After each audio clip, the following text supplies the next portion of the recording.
बिहारच्या निवडणुकीत जरा मला इंटरेस्ट आहे, की आता काय होत आहे.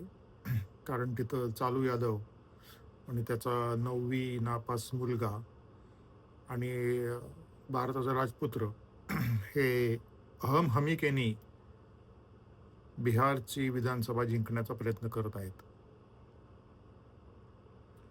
जरा इंटरनेटवर जरा बघितलं, मी थोडंफार जरा शोधलं, तर लोकांचं असं म्हणणं आहे, की नितीश कुमारनी काहीही नाही केलं तरी चालेल. नुसतं बसून राहू दे त्याला. पण आम्हाला चालू यादव आणि त्याचा 9वी नापास मुलगा नकोय.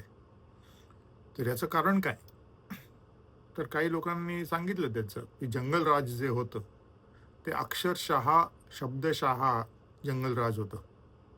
त्यातल्या एका आजींनी सांगितलं, की तिच्या मुलाला त्यांच्या घरासमोर त्याचे तुकडे-तुकडे करण्यात आले.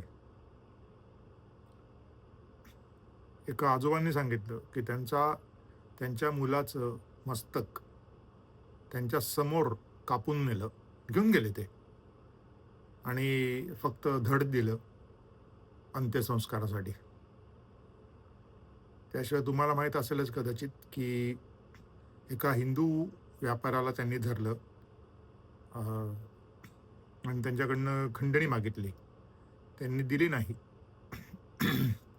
म्हणून त्या व्यापाऱ्याला त्या ज्यांना खंडणी पाहिजे होती त्यांनी अक्षरशः ॲसिडमध्ये टाकून मारलं. ओके. आता हे सगळे शांतताप्रेमीच होते.